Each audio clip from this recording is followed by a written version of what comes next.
Hello, audience. How are you today? My name is Barbara Giles Tillman. I am author of The Caliber of a Woman. I'm a new author and entrepreneur. I've worked 16 years with the City of Chicago Department of Health, and I got into writing by first with poetry. I started in poetry in 2010, and because of my love for poetry, and I would let my friends read my poetry, they really liked it, and my best friend at the job, she said, "You ought to write because I love what you're doing." Her name is Betty Billingsley. So she persuaded me to start writing, and I said, okay, well, we can do this. I myself, I've worked for about 30 years, and throughout my transition of working, I have raised 3 children. I have a lovable pit bull named Chocolate, and also I have been married and, of course, divorced, and went through the many trials that most women go through when they have to transition from married life to single life. The Caliber of a Woman, which is the name of my book, is basically about how to go forward, to keep moving through any situation, not to let the things stop you that are in your way. And I mean roadblocks, I mean situations, I mean whatever the case may be. And today, so many roadblocks are here to stop you from proceeding and going forward in your life. My book, The Caliber of a Woman, is something to be excited about. It's something to look forward to want to get reignited and start moving forward. Because today, through all the trials and tribulations that we're going through and all the situations of our young people dying and misdirected, they have not found a direction. So with my book, it will give them a slight roadmap as to which way they can go instead of just lying idle and not knowing where to go because of our busy lives. My book, you ask what it's about. The Caliber of a Woman is a book I feel anyone needs to read to get excited about life again. Why? It's a book of transition and change. It challenges anyone and everyone to question that old cliche of staying in your lane. I've always wondered what they meant by stay in your lane, and if I would have followed that cliche, right now I'd still be working at a bindery factory instead of moving forward in my life. So as far as staying in your lane, I had to remove myself from the situation of being just a bindery worker and see where I can go from there. And over the years, I have learned that you can aspire to go anywhere in life, and you can do it just by trying. All you have to do is try. Nothing beats anything except for if you try to do it. Now, unfortunately, this generation needs clarity and direction. Let me explain what it is about the clarity.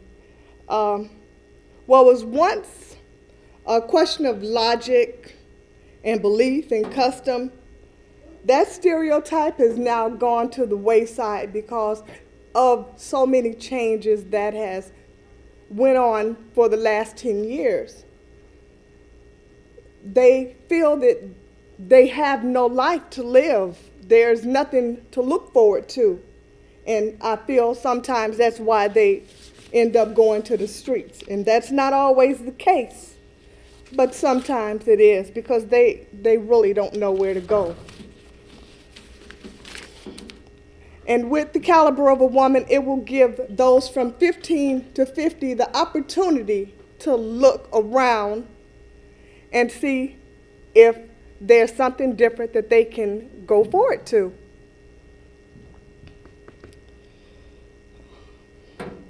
My character Simone's life, it's like many. It tells about how the ideology of just being a wife and a mother and the customs of being here, it's changed. Everything has changed these days. What we once believed in when we were coming up is you get married, you have your family, you work, all of this. But over the last, I've said 10 years, all that ideology has changed because they figured after 17, they may not be alive. There's no direction into where they're going because we're not here. We're not there. We're trying to go forward in our own lives, and sometimes they're getting lost in our going forward. But we have to learn how to combine both of this. This is for the mothers, the fathers, for both of us to work together and to lead our kids to a better life, lead our kids to a better future. And women who have gotten lost because there are a lot of single mothers today in this transition, though we don't try to leave our children behind, we have to lead them to the care of other people. And sometimes that's just not the best thing. The caliber of a woman, to me, it speaks to men and women alike. It addresses the strengths that women have, that they have not found that they have. It addresses the strengths that they can bring within themselves through education. It addresses their desires. It addresses what they want, their future, how they want to live their life, how they feel they should live their life. It also addresses to men that these women, they are not fighting against you. They are just fighting to achieve something in life. And that is a better future for herself and her family. Within this, my book is a roadmap to show them that the old customs of being a mother, being a wife, is not necessarily all there is. But if that's what you want, then that's all there is. I have 16 chapters in my book. It addresses many things, from poetry to change, to finding yourself, finding your own strength, finding what is within you that you haven't found yet. It addresses so many areas of when we were coming up. As for myself, I had middle-class parents, a home, all the good things I feel that at this stage and age made me the person that I am.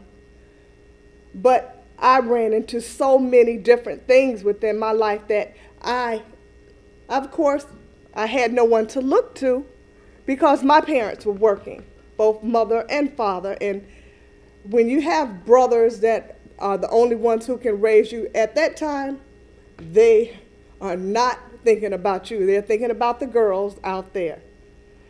So in my book, The Caliber of a Woman, it does address coming up. It is realistic, but it is also fiction because life and fiction sometimes combine together, and it is how life is lived, real and unreal. The Caliber of a Woman, I feel is exactly what a woman should be. She should be her best. She could be a mother and be the best mother in the world. She can be the businesswoman and be the top of her class.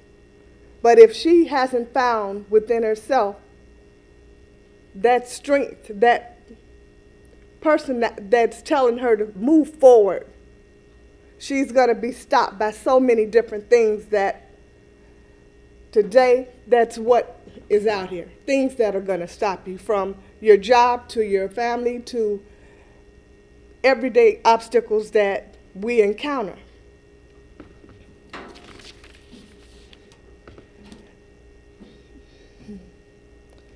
I've written poetry for about 10 years. And it's the passion that I have had that basically, I talk about life, I talk about love, I talk about inspiration, I talk about so many things that I feel is changing in our lives. What's changing today is we're not inspired. People are not inspired to go forward because the economic change is just downtrodden everybody's life. But I'm here to tell you that my book will inspire you. My book will tell you there's a way around everything. There's a roadmap that's here that will push you from just reading to wanting to do something different, to having that good feeling that life has more to offer than just being mediocre, just being simple, just living it. It's here to be enjoyed. It's here to be inspired by. It's here to promote to the young people so they have something that they would want to look forward to, which is a great future. I feel there's a great future that our children can have, but if they don't feel motivated, they're not going to move forward in anything.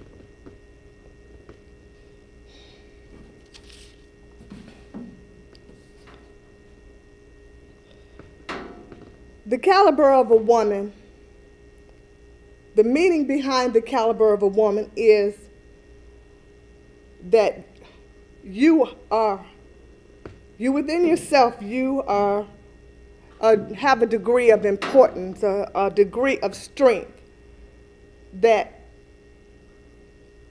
sometimes is lost in all the situations that we are brought upon us. Sometimes we feel that we cannot surpass this because it is a stumbling block that we sometimes feel we just can't get by because it's too much. But I can say I have experienced a lot of stumbling blocks within my life that I can assimilate with everyone I feel and I've dealt with. I've had to be a single mother. I've had to raise 3 kids. I've done everything from driving a limo to working in a bindery factory. So I know the hardships that it is to make ends meet. I know what it is to be a single mother and rush to take kids to school. But my book is giving you a roadmap that there's a way to do this and not be less of the kind of person that you feel you want to be.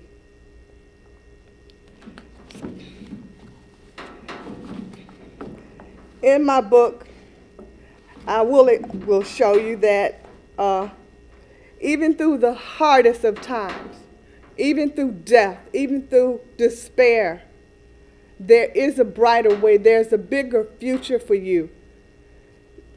How not to let those things that come into your life destroy you. We are at a stage in life that a lot of people are depressed because they can't find a way around the situations. And believe me, that's what it is. It's a situation. Problems is not a problem. It's a situation for that moment in that time. And you can get past this. Everyone can get past this if they have a roadmap. And the young people need a roadmap in order to go forward. My book, which is for people from 15 to 50, I recommend it to read it and understand that life has so much more to offer. And if anyone who is around my age, 40 plus, if they look back, they can remember, it's a Christmas picture, It's a Wonderful Life with Jimmy Stewart. My book gives them that warm feeling that you are of so much importance. Your life and the lives that you touch, it is a reflection of the life that most people want to live. I have saw, and by example, I have had young people in my life that parents were lost, and I mean by death, they were lost, and in order to help them find their way, I was that support system. And in learning that I was that support system, I saw how my life touched others, just as in It's a Wonderful Life. I never really got the emphasis of how it touched their life until they became young adults. And I could see then that they wanted more. They wanted their life to reflect my life. And I'm not saying that my life was all spectacular, but they wanted that feeling of togetherness. They wanted that feeling of family. They wanted the feeling of, I can do this. Because I was encouraging them that, yes, you can. You can do this, but first, you have to try. And I had to take that upon myself. I had to take the ideal that I can do anything, but first I have to try.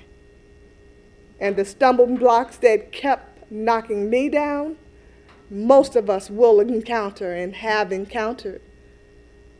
But do not let them knock you down so much that you see no way around them.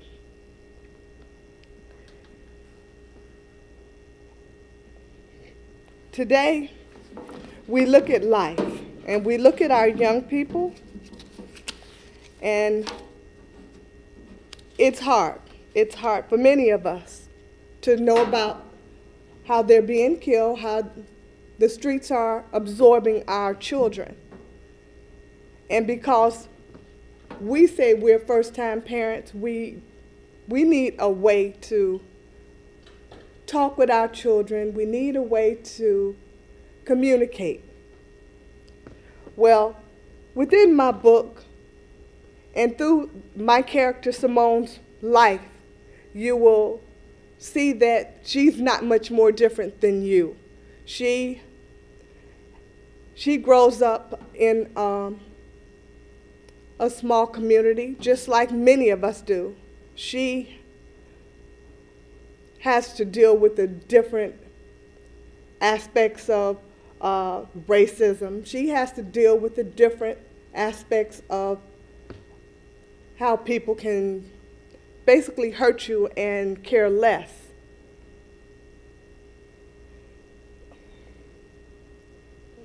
My book will tell you that despite everything that hits your life, there's a reason. There's a reason. It's a training. It's just that way. And I would like to give you a little excerpt from the book, if you allow me.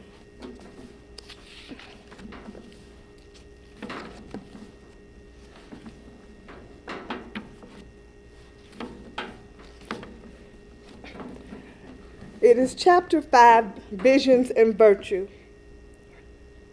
In becoming a young lady of the house, Simone, she adventures throughout her neighborhood, and she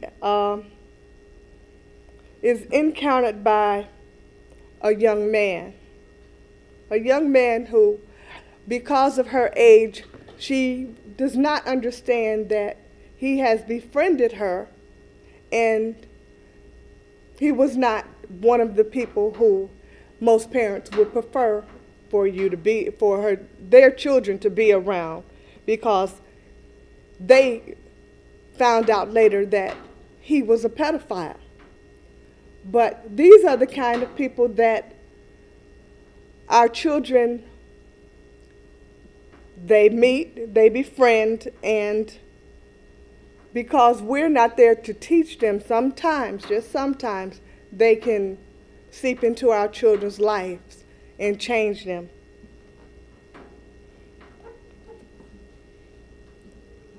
Visions and Virtues tells about her life growing up, the situation that has put her into such a precarious situation that she does not understand that the person that befriended her was really one who was trying to hurt her.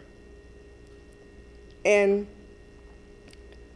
my book will explain that in that aspect, the parent had to readjust her own life to ensure that her child was safe. And sometimes that's what it takes. It takes for us to readjust our own life to make sure that it's right.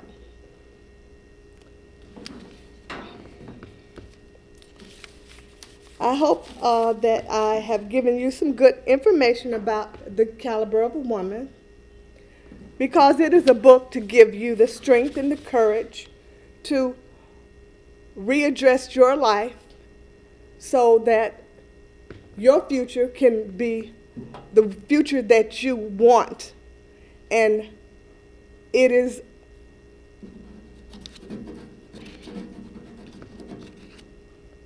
a way to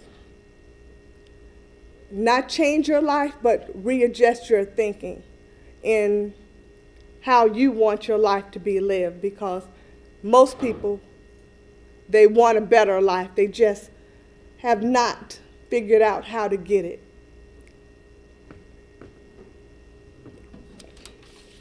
My book will be sold in Amazon. It will be sold at Barnes & Noble.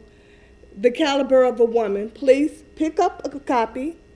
It will definitely give you a roadmap to changing the things you want to change in life. It will give you a roadmap to be the kind of person that you want to be, and the future that you want to live. It's within your reach. So read my book and attain the things that you want in life. Attain the future that you know is out there for you. You just may need a little direction to get there. I will be giving a book launch May 11th. You can go to my Facebook page, Barbara Giles Tillman, authoress. I'm on Facebook, I'm on Twitter, and I am on LinkedIn. So please take your time. You may contact me at 773-598-9257, and I will enlighten you more on the book and about the event I will be giving in May. I hope to see you. I hope that we can meet and talk more. Goodbye and have a great day.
Hello, everyone.